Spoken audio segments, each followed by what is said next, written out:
মুসলমান, আপনি আপনাকে প্রশ্ন করেন, আমি আমাকে প্রশ্ন করি, বয়স হয়ে গেল 30 বছর, বয়স হয়ে গেল 40 বছর, বয়স হয়ে গেল 50 বছর, আসলে মালিক যেই কারণে আমাকে তোমাকে বানাইছে, আমরা কি আসলেই সেই কাজ করতে পারছি কিনা? আপনি আপনাকে প্রশ্ন করবেন, আমি আমাকে প্রশ্ন করব, দিলের থেকে জবাব দিয়ে দিবে আসলে আমি কার জন্য। কথা কোন ঠিক না বেঠে? আমি কার জন্য? আমি নাই মুজাজ্জাম, যদি আমি আমাকে প্রশ্ন করি আমার দিল বলে দিবে আসলে আমি কার জন্য। আপনি আপনাকে প্রশ্ন করেন, জিজ্ঞাসা করেন যে আসলে আপনি কার জন্য, আপনার প্রশ্নের উত্তর আমার দিল দিয়ে দিবে। কথা কোন ঠিক না বেঠে? সম্মানিত হাজিরিন, দুনিয়া ছেড়ে সবাইকে একদিন চলে যেতে হবে। এই দুনিয়া একেবারে সামান্য সময়, আখিরাতের তুলনায় দুনিয়া কলিল, একেবারে কম সময়। পুঁজি যা করা দরকার এখানে করতে হবে, যা করা দরকার এখানে করতে হবে। সময় বেশি চলে গেছে, গুজরে গিয়া জামানার গুজরে গিয়া আমার আপনার থেকে জামানা সময় চলে গেছে। এই সময়গুলো হাজার কষ্ট করলে, হাজার আহাজারি করলে আর ফিরে আসবে না। কথা কোন ঠিক না বেঠে? কিন্তু একটা পয়গাম আপনাদের দেয়া যায়, সময় তো চলে গেছে, এখানে অনেক লোক দেখতেছি, অনেক যুবকরা আছে যাদের সময়গুলো মোবাইল নিয়ে যাচ্ছে, যাদের সময়গুলো বান্ধবী নিয়ে যাচ্ছে, যাদের সময়গুলো রাজনীতির কাজে হয়ে যাচ্ছে। তাদের জন্য একটা সুসংবাদ দেয়া যায়, যে সময়টা তুমি দুনিয়ার ভিতরে অকারণে কাটাইতেছো, দুনিয়ার মোহে কাটাইতেছো, মা কিন্তু দেখতেছে আল্লাহ তোমাকে ওই জন্য বানাই নাই। এখন তোমার প্রশ্ন হলো, আল্লাহ পাক সাংঘাতিক রহমান, সুবহানাল্লাহ। জোরে কোন না সুবহানাল্লাহ। দুনিয়াতে ভুল করলে, অপরাধ করলে আল্লাহ তাআলা সেই মানুষটাকে, আমার আল্লাহ পাক রব্বুল আলামিন দুনিয়ার মানুষটাকে একবার, দুইবার, তিনবার ক্ষমা করে না করে, কিন্তু মালিক বান্দা তোরে আমি আল্লাহ বড় আদর করে বানাইছি। ওই যে আল্লাহ বলছেন, আমি আল্লাহ তোরে বানাইছি আমি আল্লাহর জন্য। জোরে কোন সুবহানাল্লাহ। ভালোবাসার মানুষ একবার অন্যায় করলে মাপ হয়ে যায়। কলিজার মানুষগুলো হাজারবার যদি অন্যায় করে, অন্যায়গুলো ভালোবাসার মানুষের কাছে কিছুই মনে হয় না। কারণ কি? বলে আমি তাকে মহব্বত করি, ভালোবাসি। আমার আল্লাহ তাআলা সব কিচ্ছা খতম করে দিয়েছেন। ও ফেরেশতার দল, আমি আশরাফুল মাখলুকাত বানাইলাম আমি আল্লাহর জন্য। জোরে জোরে কোন সুবহানাল্লাহ।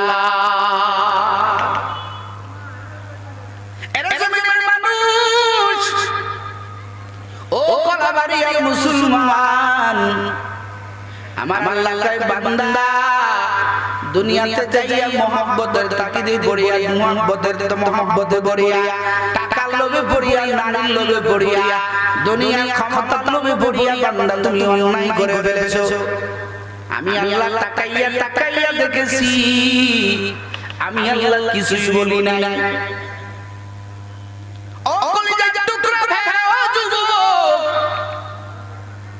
তুমি আমি যে অন্যায়গুলো করছি মনে করছো গোপনে গোপনে করছো, না না, গোপনে গোপনে তুমিও করতে পারবে না, আমিও করতে পারি না।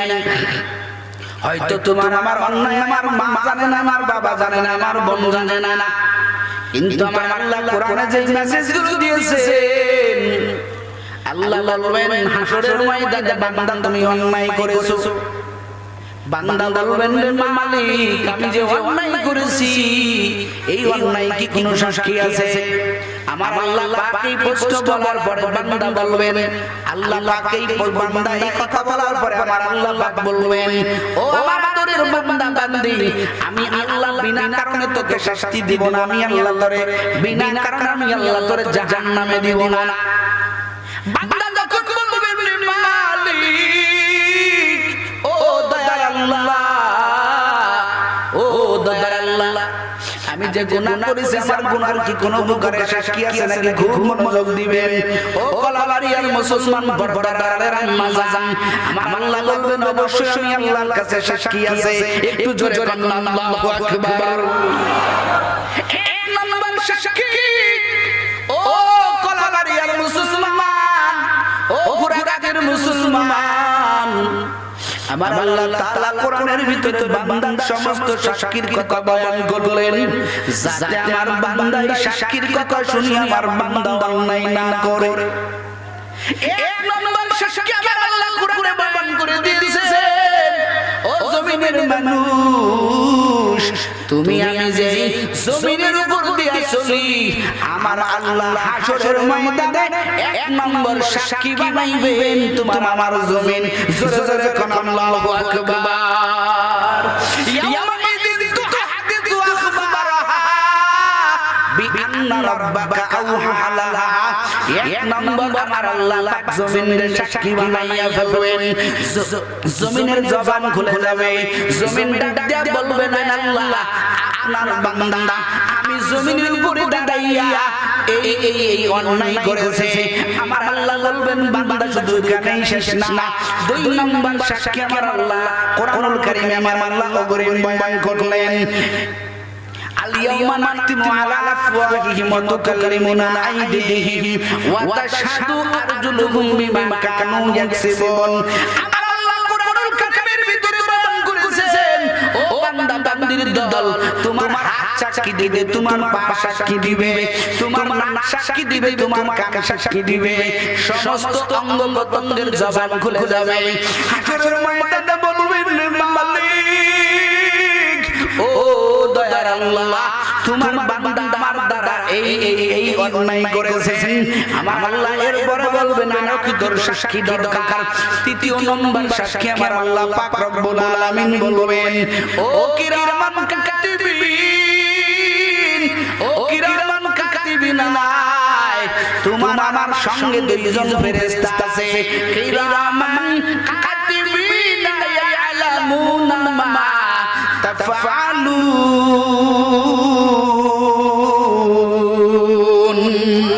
কিরামান কাতিবিন আল্লাহর দরবারে সাক্ষী দিবেন, ও আল্লাহ আপনার বান্দা এই অন্যায় করেছে।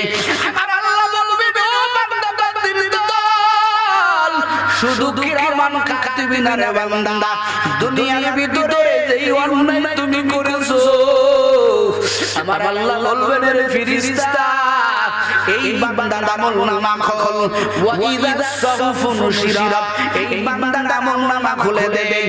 আমলনামা খুলে দেওয়া হবে, আমলনামা খুলে দেওয়ার পরে আমার আল্লাহ পাক বলবেন, এরে বান্দা বান্দি ইকরা কিতাবাকা কাফা বিনাফসিকা ইয়াউমা আলাইকা হাসিবা। এরে বান্দা কেমন আমলনামা করছো তোরা দেদ হয়ে গেল। এ কলাবাড়িয়ার মুসলমান বান্দা আমলনামা হাতে নিয়ে বলবেন, মালি হাদাল কিতাব লা ইউগাদিরু সগীরাতাও ওয়ালা কাবীরাতান ইল্লা আহসাহা। বান্দা আমলনামা হাতে নিয়ে বলবেন, মালিক আল্লাহ কেমন আমলনামা তুমি আমার হাতে দিলে আল্লাহ, একটা ছোট গুনাহ একটা বড় গুনাহ কোনটাও ছোটে নাই। বলেন তো বাবা এই সাক্ষীগুলো আমগো সাথে আছে না নাই? কথা না কে? এখন আমি তুমি তো ধরা খেয়ে গেলাম, বক্তাও গুনাহগার শ্রোতাও গুনাহগার, উপাসে নেই আল্লাহ কয় বান্দার সাংঘাতিক উপাসে। আমি আল্লাহ জানি আমার বান্দা জমিনে যে অন্যায় করবে, আমার বান্দা গুনাহ করবে, আমার আল্লাহ কয় কুল ইয়া ইবাদি আল্লাযীনা আসরাফু আলা আনফুসিহিম লা তাকনাতু মির রাহমাতিল্লাহ ইন্নাল্লাহা ইয়াগফিরুয যুনুবা জামিআ। আল্লাহ কয় বান্দা তোর রব কিন্তু সাংঘাতিক রহমান। জোরে কর আল্লাহু আকবার। এ বান্দা তুই কেমন অন্যায় করেছো, কত বড় অন্যায় তুমি করেছো বান্দা। আমি আল্লাহ কিন্তু সাংঘাতিক রহমান, আমি আল্লাহর একটা বান্দা দে, আমি আল্লাহ তোর ডাকের জবাব না দিয়া পারবো না। এ কথা বলে মুসলমান তোরটাকে বুঝাও, কয়দিন কতবার তুমি আমার আল্লাহরে ডাকছো, দিনে কতবার মোবাইল হাতে নিয়ে মোবাইল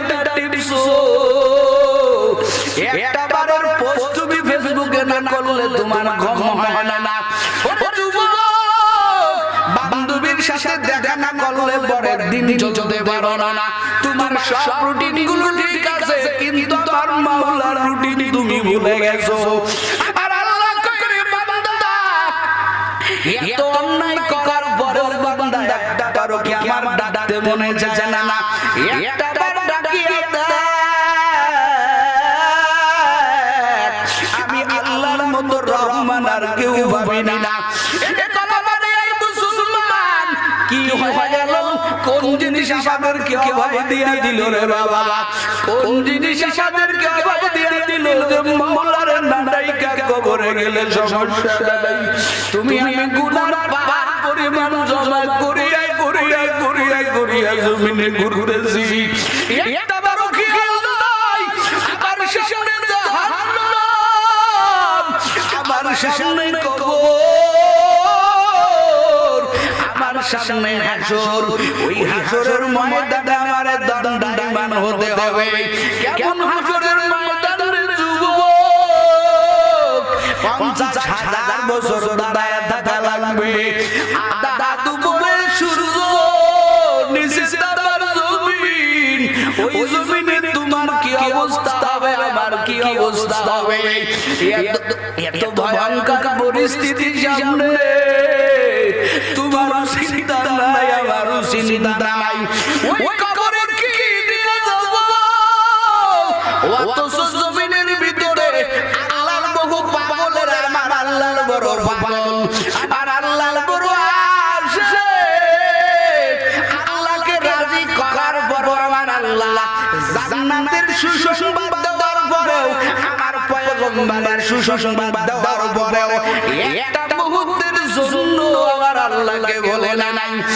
ওমরের জিন্দেগি তালাশ করে দেখো, আবু বকরের জিন্দেগি তালাশ করে দেখো, একটা মুহূর্তের জন্য এই সাহাবায়ে কেরাম আমার আল্লাহকে বলে নাই। কিতাবের মধ্যে বললাম তবুক যুদ্ধের কথাটা বাবা, কিতাবের হাদিসের ভিতরে বললে চোখের পানি ধরে রাখা যায় না। আমার মায়ার নবী সাহাবাদেরকে ডাক দিয়েছেন তিনজন সাহাবী। এই তিনজন সাহাবীর ভিতরে একজন সাহাবীর নাম আব্দুল্লাহ ইবনে আরওয়া। এই আব্দুল্লাহ ইবনে আরওয়া আমার পয়গম্বরের একজন সাহাবী। আমার মায়ার নবী কো আমার সাহাবায়ে কেরাম, তবুক যুদ্ধে যেতে হবে, মুতা যুদ্ধে যেতে হবে। এই যুদ্ধের ভিতরে আমি পয়গম্বর তোমাদেরকে সেনাপতি নিযুক্ত করলাম। এক নম্বর সেনাপতি রাসূলের পালক পুত্র যায়েদ ইবনে হারেসা। একে পালক পুত্রকে সেনাপতির দায়িত্ব দিলেন। নবী কয়, রে আমার পালক পুত্র, তুই যুদ্ধের ময়দানে যাবি, শাহাদাত বরণ করবি। আল্লাহু আকবার। জমিনের ভিতরে যুদ্ধে যাবে নবী আমার আগে থেকে বলেন, ও আমার যায়েদ ইবনে হারেসা, তুমি যুদ্ধের ময়দানে যাবা, শাহাদাত বরণ করবা। যাও যাও যাও, তোমার স্ত্রীর কাছ থেকে বিদায় নিয়ে আসো। নবী আমার বলেন, যায়েদ ইবনে হারেসা, তোমার শাহাদাত বরণ করার পরে এই দায়িত্বটা নবীর আরেকজন সাহাবী জাফর ইবনে আবু তালেব, তাকে দায়িত্ব দেওয়া হবে। নবী কয়, জাফর রে, তুইও শাহাদাত বরণ করবি। নবী আমার বলেন, তোমার শাহাদাতের পরে এই দায়িত্বটা আব্দুল্লাহ ইবনে আরওয়াকে দিয়ে দিবা। নবী আমার বলেন, এই যদি শাহাদাত বরণ করে, এরপরে এই দায়িত্বটা আমার পয়গম্বর বলেন, তোমরা সাহাবায়ে কেরাম যুক্তি পরামর্শ করে সেনাপতির দায়িত্ব দিয়ে দিবা। কেমন নবী আমার এই সুসংবাদ দেওয়ার পরে কেমন ইমানদার সব সাহাবায়ে কেরাম বাড়ি চলে গেলেন। যুদ্ধের রণাঙ্গনের প্রস্তুতি গ্রহণ করলেন। কাছে তরবারি নিয়ে বাড়িতে বিবির কাছে চলে গেলেন। এ বিবি, সুসংবাদ দাও, আমি যুদ্ধের ময়দানে যুদ্ধ করতে যাব। আমার মায়ের নবী তার পবিত্র জবানে বলেছেন, আমি শাহাদাত বরণ করব। এরে বিবি, বিদায় দে, বিদায় দে। মান নবীর অর্ডার, যুদ্ধে যাইতে হবে, জমিনে আর দেখা হবে না। হাসরের ময়দানে তোমার সাথে দেখা হয়ে যাবে সব স্ত্রীরা স্বতঃস্ফূর্ত মনে বিদায় দিতেছে যাইতেছে কেমন নবী আমার রে বাবা মদিনা থেকে মুতার যুদ্ধ যেখানে হয়েছে প্রায় 1000 কিলোমিটার দূর কত দূর কথা কয় না নবী আমার মদিনায় বৈশা লাইট দেখে যেরকম খবর দেখা যায় আমার মায়ার নবী খবর দেখে দেখে বলতেছেন নবী আমার সাহাবাদেরকে ডাক দিয়া ও সাহাবায়ে কেরাম এই তো আমার যায়েদ এই মাত্র শাহাদাত বরণ করলেন আমি দেখতে পাইতেছি আমার যায়েদ ইবনে হারেসা হাসতে হাসতে জান্নাতের বাগানে চলে যাইতেছে আমার দ্বিতীয় পর্যায়ে জাফর ইবনে আবু তালেব মায়ার নবী কয় জাফর ইবনে আবু তালেবের হাত কেটে দেওয়া হয়ে গেছে যুদ্ধের ময়দান একটা হাত জাফরের হাত যখন কেটে দেওয়া হয়ে গেল ওই যুদ্ধের পতাকা কালেমার পতাকা যায়েদ ইবনে জাফর ইবনে আবু তালেব জানেন নবীর চাচাতো ভাই ডান হাত কেটে দিয়েছে বাম হাতে কালেমার পতাকাটা ধরে ফেলেছে বাবা আবার যখন বাম হাত কেটে দিয়েছে ইসলামকে কতটা মহব্বত করেন এই দিনটাকে কতটা মহব্বত করেন রে বাবা কালেমার পতাকা ছাড়ে নাই দাঁত দিয়ে কামড় দিয়ে ধরে রাখছেন বলেন একটু আল্লাহু আকবার এই বেঈমানেরা দুইটা হাত কাটার পরও ক্ষান্ত হয় নাই জাফর ইবনে আবু তালেবের গর্দান যখন কেটে দিয়েছে রে বাবা গর্দানটা যখন জমিনে পড়ে গেছে দাঁত দিয়ে কালেমাটা কালেমার পতাকাটা শক্ত করে ধরে আছে পাশেই যাইয়া আব্দুল্লাহ ইবনে আরওয়া কালেমার পতাকাটা ধরতেছে আর বলতেছে জাফর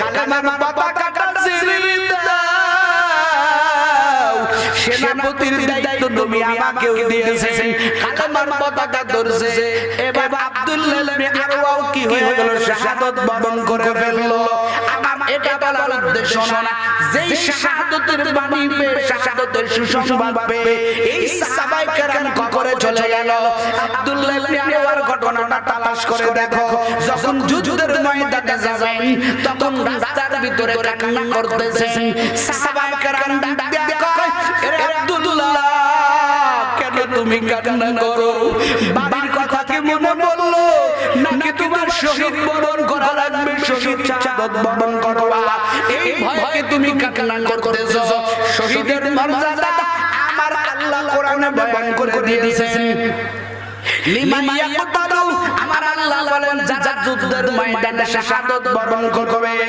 এদেরকে তোমরা মৃত বলবা না এদেরকে তোমরা জীবিত বলবা এত মর্যাদা শহীদের মর্যাদার মতো কোনো মর্যাদা নাই সাহাবায়ে কেরাম সব সময় আমার আল্লাহর কাছে দোয়া করতেন আল্লাহুম্মা রযুকনি ফি শাহাদাতান ফি সাবিলিক আল্লাহর কাছে দোয়া করতেন এই সাহাবী আল্লাহর কাছে দোয়া করেছেন কিন্তু যাওয়ার সময় কান্না করে কেন কান্নার কথা যখন তার প্রশ্ন করা হলো আব্দুল্লাহ ডাক দিয়ে কয় ভাই আমি মনের ভয়ে কান্না করি না যুদ্ধের ময়দানে আমি শাহাদাত বরণ করব এজন্য কান্না করি না আমি কান্না করি হলো হাসরের ময়দানে আমার আল্লাহ পাক রব্বুল আলামিন শুহাদায়ে কেরাম আম্বিয়ায়ে কেরাম সালেহে কেরাম সিদ্দিকে কেরাম সবাইকে আমার আল্লাহ পাক পুল সিরাতের উপর দিয়ে পাড়ি দিতে বলবেন আব্দুল্লাহর বড় ভাই পুল সিরাতের রাস্তা বড় চিকন হীরার চাইতেও বড় ধার ওই পুল সিরাতের উপরে আমি যখন উঠে গেল আমার বড় ভয় লাগে আমি আব্দুল্লাহ যদি পুল সিরাত বাড়াতে পারি পুল সিরাতের নিচে তো বড় জাহান্নাম এই জাহান্নামে আমাকে জ্বলতে হবে কি উপায় হবে আমার মরণে কি উপায় হইবে আমার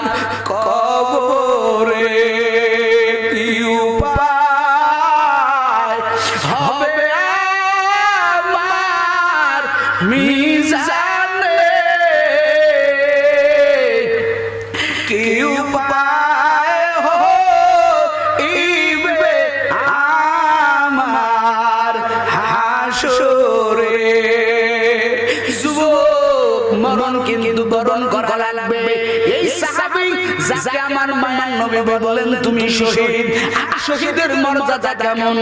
হাসরের ময়দানে শহীদরা আল্লাহর দরবারে যখন উঠবে, গায়ে তাজা রক্তগুলো উঠবে, গায়ে তাজা রক্তগুলো জামার সঙ্গে করে নিয়ে উঠবে।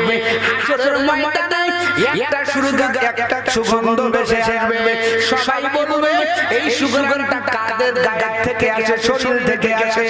আল্লাহ বলবেন ও আমার বান্দা বান্দির দল, এই সুগন্ধটা আমি আল্লাহ যা জমিনের ভিতরে দিন জিন্দা করতে গিয়া শহীদ হয়ে গিয়েছিলেন, যাদের গায়ে তাজা রক্ত তুমি ঢেলে দিয়েছেন দিনের জন্য, ওই তাজা রক্তটা আমার আল্লাহ মেশক আম্বরের চাইতে ঘিরান যুক্ত করে দিবে। এই সাহাবায়ে কেরাম একটা মুহূর্তের জন্য নিজের বড় মনে করে নাই। ও কলাবাড়ির মুসলমান, এত কিছু করার একটাই মাকসাদ তোমার বিবেকের কাছে রাখলাম। বলো কোন জিনিস তোমার অভয় দিয়ে দিয়েছে? কোন জিনিস তোমার বলছে নামাজ পড়া লাগবে না? ও মাদান, কোন জিনিস তোমার বলছে আর পর্দা করা লাগবে না? কোন জিনিস তোমার অভয় দিয়ে দিয়েছেন আর রোজা করা লাগবে না, আর পর্দা করা লাগবে না, আর দাড়িটা লম্বা করা লাগবে না? ও তুমি না করিয়া কি পরিমাণ পেরেছে তুমি না করো। সাহাবায়ে কেরাম হাজার কিছু করিয়া সব সময় নিজেরে বলতেন আমি কি নিয়ে কবরে যাব, আমার তো কোনো বুঝি নাই, আমার কোনো ধর্ম নাই, আমার কোনো মান নাই, আমি কিছুই না, আমি কিছুই হতে পারি নাই। ও কলাবাড়িয়ার মুসলমান, দিক মনটাতে প্রশ্ন কর। 30 বছর বয়স হয়ে গেল, 5 বেলার নামাজটা ঠিক মতো পড়তে পারি না, ঠিক মতো ইবাদত করতে পারি না, অথচ দুনিয়াতে যারা জান্নাতের সুসংবাদ পেয়েছে এর একটা মুহূর্ত সময় আমার আল্লাহকে বলে নাই। বরাতে উঠা মালিকের কুদরতি পায়ে সিজদা লাগাইয়া কান্না করতেন। এর যুবক ওয়াদ জাহানের খলিফা হযরত ওমর ফারুক রাদিয়াল্লাহু তাআলা আনহু কেমন সাহাবী, যাকে আমার পয়গম্বর আল্লাহ থেকে চেয়ে নিয়েছেন। যখন একটু আল্লাহু আকবার, আল্লাহ থেকে চেয়ে নিয়েছেন ওমরকে, ওয়াদ জাহানের খলিফা।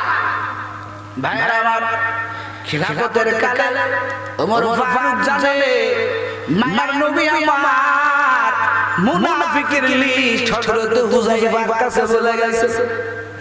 হযরত ওমর যাইয়া কয় রে হুযায়ফা, বল ওই মুনাফিকের লিস্ট তোর কাছে নবী বলে গেছে, ওই লিস্টের ভিতর থেকে আমি ওমরের নামটা আছে নাকি? আল্লাহু আকবার। এরে হুযায়ফা, আমি তো কিছুই করতে পারি না, আমার কোনো আমল নাই, কোনো বুঝি নাই, আমার মাওলার দরবারে কি নিয়ে যাব? এতটুকু তো দুনিয়া থেকে নিশ্চিত হতে পারি, আমি ওমরের নামটা কি মুনাফিকের লিস্টে আছে নাকি? কতটা নিজেকে ছোট মনে করেছেন হুযায়ফা বলে, ওমর গো আমি এই লিস্টের সংবাদ কেন তোমাকে দিব? তোমাকে বলতে পারবো না। হুযায়ফা বাড়ি চলে গেলেন। হযরত ওমর ফারুক রাদিয়াল্লাহু তাআলা আনহুর ঘুম নাই। কেমন সাহাবী, কেমন আল্লাহর পাগল। এ যুবক, আজকে তুমি কেমনে ঘুমাও? আজকে তুমি কেমনে দিন পাড়ি দাও? ওমর রাদিয়াল্লাহু তাআলা আনহু বিছানায় পিঠ লাগাইতে পারে না।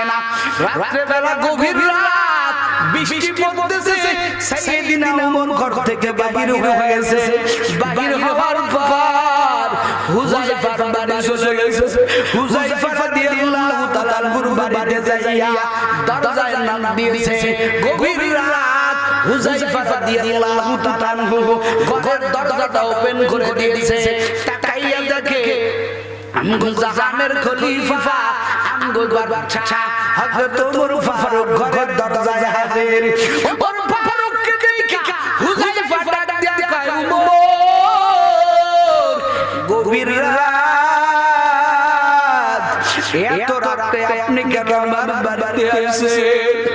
ওমর ডাক দেয়া কয় রে ভাই হুযায়ফা, আমি তোমার কাছে একটা প্রশ্ন করার জন্য আসছি। এবার হুযায়ফা ডাক দিয়া বলেন, ভাই ওমর বলেন কি প্রশ্ন করবেন? ওমর ডাক দিয়া কয় রে হুযায়ফা, আমার যদি ইন্তেকাল হয়ে যায়, বল বল বল, আমার জানাজায় কি তুমি শরীক হবা নাকি? হুযায়ফা ডাক দিয়া কয়, ভাই ওমর, আপনি ইন্তেকাল করবেন আর আমি হুযায়ফা বাবার জানাজায় যাব না, এইটা তো হতে পারে না, এটা তো হতে পারে না। ওমর ফারুক এই সুসংবাদটা শোনার পর জোরে চিল্লায় উঠলেন, আলহামদুলিল্লাহ, বলেন আলহামদুলিল্লাহ। হুযায়ফা ডাক দিয়া বলে, আলহামদুলিল্লাহ বললেন কেন? ওমর এবার দুই চোখের পানি ছেড়ে দিয়া বলে, ভাই হুযায়ফা, যেদিন তুমি বলেছো মুনাফিকের লিস্টের ব্যাপারে তুমি আমাকে অবহিত করো না, ওই দিন থেকে আমি ঘুমাইতে পারি না। যখন তুমি বললা আমার ইন্তেকালের পরে তুমি আমার জানাজার নামাজে শরীক হবা, ওই সময় থেকে আমি নিজেকে বলে নিলাম, নিজেকে শাসায় নিলাম, যদি আমি মুনাফিকের কাতারে থাকতাম হুযায়ফা কখনো আমার জানাজার নামাজে শরীক হতো না। যেহেতু আমার জানাজার নামাজে শরীক হবে, আমি ফাইনাল ভাবে বুঝে নিলাম আমার নামটা মুনাফিকের লিস্টে নাই। ও কলাবাড়িয়ার মুসলমান, হযরত ওমর ফারুকের মনোভাব যদি এমন হয়, জান্নাতি মানুষ, এই জান্নাতি মানুষের দুনিয়ায় জিন্দেগি যদি এমন হয়, তোমার আমার জিন্দেগি কেমন হওয়া দরকার? কোনদিন আমার মাওলার ভয়ে দুই ফুটা চোখের পানি আনতে পারলাম না। এরে বড়দাদাগালের আম্মাজান, আর কয়দিন বেয়াপনা করবেন, আর কয়দিন নাফরমানি করবেন? এই দুনিয়া তো ক্ষণস্থায়ী জায়গা, এমন কোনদিন নাই যুবকের লাশের খবর নাই, এমন কোনদিন নাই আম্মা জান লাশের খবর নাই। কয়েকদিন আগেও তো দেখলাম আমগোই টাঙ্গাইলের সাইডে এক ইমাম সাহেব বন্যা কবলিত এলাকা ভীমরুলের কামরে বাবা দুই সন্তান সহকারে কবরে চলে গেল। বাবাও জানতো না আমার সন্তানের সাথে আমার মরণ বরণ করা লাগবে। তিনটা লাশ পর পর শেষে দিয়া জানাজা করানো হলো। এর যুবক এই তো জিন্দেগি, এই জিন্দেগির বাহাদুরি করিও না, তোমারও কবরে যাইতে হবে, আমারও কবরে যাইতে হবে। ওই কবর কিন্তু তোমার আমার ডাকতেছে, বনে তোমরা দুনিয়াতে যতই মুখ ফুলাইয়া চলো, একদিন কিন্তু তুমি কবরের ভিতরে তোমার আসতে হবে। এখানে কত যুবক আছো কাজানি মানাই, কাজানি বাবা নাই, কে যেন এতিম, ওই মানে পাঁচটা কাপড় বেচাইয়া বাবারে তিনটা কাপড় বেচাইয়া কবরে রাখছো। কতদিন হয়ে গেল রে যুবক,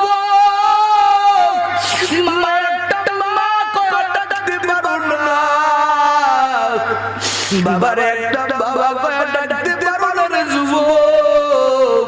আর কয়দিন বাহাদুরি করবি, একদিন তুই ওই খাটিয়াই শুবি।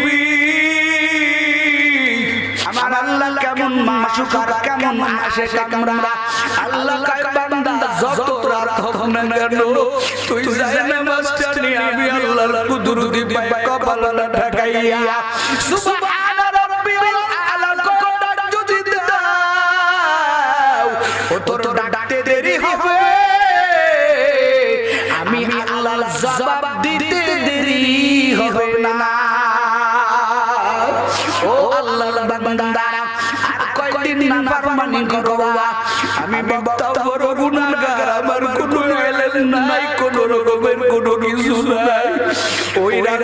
জেলা থেকে আপনাদের কাছে এসেছি আপনারা আমার মুরব্বী আপনাদের থেকে দোয়া নেওয়ার জন্য এই যে মাদ্রাসা এই মাদ্রাসাগুলো তালেবে ইলমেরা আপনাদের বড় এক উপকারী বস্তু এরা একদিন আপনাদের জন্য বড় কল্যাণকর হয়ে যাবে ওরে যুবক নবী আমার কয় উম্মতের দল দুনিয়াতে চার রাস্তা ছাড়া বাঁচার উপায় নাই কয় রাস্তা কথা হয় না কয় রাস্তা চার রাস্তা ছাড়া বাঁচার উপায় নাই নবী আমার কয় কোন আলেম ও উম্মতের দল কঠিন ওই জাহান্নাম থেকে যদি বাঁচতে চাও ভয়ঙ্কর ওই আযাব থেকে যদি বাঁচতে চাও এক নাম্বার পথ গ্রহণ করে নাও কোন আলেম আলেম হয়ে যাও আলেম কাকে বলে ইলমুন মানে জ্ঞান জেনারেশন জ্ঞানকে আলেম বলা হয় না একমাত্র কোরআন হাদিসের ইলমকে আলেম বলা হয়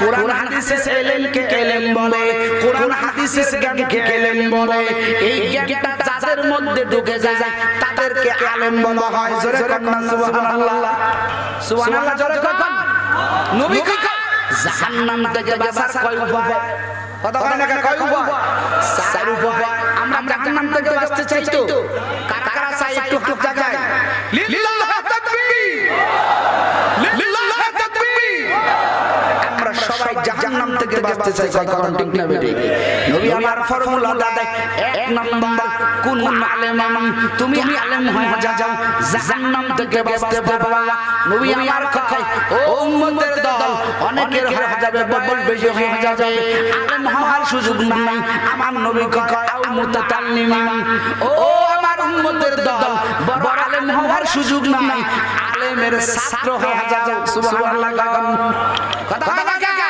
আমার নবী কয় আলেমের ছাত্র হয়ে যাও দুই নাম্বার সুযোগ নাই আমার নবী কয় আও মুস্তামিয়ান ও উম্মতের দল জাহান্নামের আযাব সহ্য করতে পারবা না তিন নাম্বার কথাটা তোমরা গ্রহণ করো আলেম হওয়ার সুযোগ নাই আলেমের ছাত্র হওয়ার সুযোগ নাই আও মুস্তামিয়ান উলামায়ে কেরামের কাছে যাও উলামায়ে কেরামের কথা শোনো জোরে কোন সুবহানাল্লাহ উলামায়ে কেরামের কথা শোনো এই শোনার ভিতরে তোমার আল্লাহ তোমাকে জাহান্নাম থেকে মুক্তি দিয়া জান্নাতের ব্যবস্থা করে দেবে জোরে কোন সুবহানাল্লাহ এইটাও সময় নাই নবী কয় পথ আরেকটা আছে কয়টা আছে কথা কোন কয়টা আছে নবী কয় চার নাম্বার পথ নবী আমার কয় কোন আলেমান আও মুতাতাল্লিমান আও মুস্তামিয়ান আও মুহিব্বান পয়গম্বর আমার বলেন চার নাম্বার পথ হলো আও মুহিব্বান ও আমার উম্মতের দল আলেম হওয়ার সুযোগ নাই সমস্যা নাই আলেমের ছাত্র হওয়ার সুযোগ নাই সমস্যা নাই আলেমের কথা শোনার সময় নাই তাও সমস্যা নাই নবী আমার কয় চার নাম্বারটা দেখো আও মুহিব্বান আলেম হওয়ার সুযোগ নাই আলেমের ছাত্র হওয়ার সুযোগ নাই কথা শোনার সুযোগ নাই নবী আমার কয় চার নাম্বারটা আও মুহিব্বান উলামায়ে কেরামকে মহব্বত করো নবী আমার কয় যদি আলেম উলামাকে মহব্বত করতে পারো এই ওসিলায় আমার আল্লাহ তোমাকে জান্নাতের মেহমান বানাইয়া দিবে নবী আমার কয় ওয়ালা তাকুন খামসান ফাতাকলি নবী কয় পাঁচ নম্বর কোন রাস্তা নাই এই চারটা রাস্তা ছাড়া কোন ব্যক্তি যদি ভিন্ন কোন রাস্তা ধরে ও কোন রকমের সফলতা পাবে না ও ধ্বংস হয়ে যাবে ও ঠিকানা জাহান্নাম জোরে কান নাউজুবিল্লাহ এখানে আমরা বসে আছি আলেম হওয়ার বয়স নাই অনেকে আলেমের ছাত্র হওয়ার বয়স নাই আলেমের কথা শোনার বয়স নাই কিন্তু আলেম ওলামাকে মহব্বত করার এই পথ এই রাস্তাটা আমাদের প্রত্যেকের সামনে খোলা আছে না নাই একটু পিছনে সবাই রাখান খোলা আছে না নাই মহব্বত কি দিয়ে করবেন মহব্বত কি দিয়ে করবেন মাথায় একটু হাত বলে দিলেও মহব্বত হয় কথা কোন ঠিক না ঠিক তবে মহব্বতের একটা হাদিস শুনাই কষ্ট হয় আপনাদের মেহমান চলে আসবেন মহব্বতের একটা হাদিস শুনাই কারণ হাসরের ময়দানে একটা জিনিস নিয়ে আপনাকে যাইতে হবে একটা বিষয় আল্লাহর দরবারে খাড়া করাইতে হবে আল্লাহ পাকের কাছে ওসিলা একটা পেশ করতে হবে কোন কিছুই তো করতে পারি নাই কথা কোন ঠিক না ঠিক ওসিলা একটা দেয়া যায় হাসরের ময়দানে হাদিসের কথা আল্লাহ তাআলা হাসরের সমস্ত ব্যবস্থা করার পরে আল্লাহ তাআলা বললেন, ও জান্নাত ওয়ালারা জান্নাতে চলে যাও। উলামায়ে কিরামকে আল্লাহ বলবেন, যাও জান্নাতে চলে যাও। এক আলেম জান্নাতে যাইতে থাকবে, পথের মাঝে একজন ব্যক্তির সাথে দেখা হয়ে যাবে, হাত পেরে ধরবেন, ধইরা বলবে, কোথায় যান? বলে জান্নাতে যাইতেছে। বলে আপনি আমাকে চিনেন? বলে না তো, আপনাকে তো চিনতে পারলাম না। বলে কেন মনে নাই? আপনাকে আমি একদিন কঠিন গরমের ভিতরে এক গ্লাস পানি, কয় গ্লাস? কথা কয় না কে? এ কথা কয় না, কয় গ্লাস? এক গ্লাস পানি আপনাকে আমি পান করাইছিলাম। বলে এবার কি মনে পড়ছে? বলে হ্যাঁ। এবার আলেম সাহেব বলে, আপনি তো আমাকে এক গ্লাস পানি পান করাইছিলেন, তো বলেন এখন কি চান? ওই লোকটা বলে, হুজুর আপনাকে এক গ্লাস পানি পান করাইছিলাম, কিন্তু আমি বড় নালায়েক ছিলাম, কোনো আমল করতে পারি না, কোনো ইবাদত করতে পারি না, আমাকে আমার আল্লাহ জাহান্নামের ফয়সালা করে দিয়েছে। হুজুর গো, আপনাকে আমি এক গ্লাস পানি পান করাইলাম, আর আপনি যদি এখন আমাকে রাইখা জান্নাতে চলে যান, তাহলে কেমন হয়ে গেল? আমি আপনাকে আমি একা জান্নাতে যেতে দেব না, আমি আপনার সাথে জান্নাতে যাব। এবার হুজুর, এবার উলামা, এবার ওই আলেম ঘুরে দাঁড়াবেন, আল্লাহর কাছে বলবেন, আল্লাহ এই লোকটা জমিনের ভিতরে আমাকে এক গ্লাস পানি পান করাইছিল রে আল্লাহ, এই লোকটাকে রেখে আমি জান্নাতে কেমনে যাব? আল্লাহ আপনি না রহমান, আপনি না রহিম। আমার আল্লাহ বলবেন, এই আলেম আপনার আমি কেমনে ফেলে দেব? জান এই ব্যক্তি যেহেতু আপনাকে এক গ্লাস পানি পান করাইছে, আপনি একা জান্নাতে যাবেন না, এই লোকটাকেও আপনার সাথে জান্নাতে নিয়ে যান।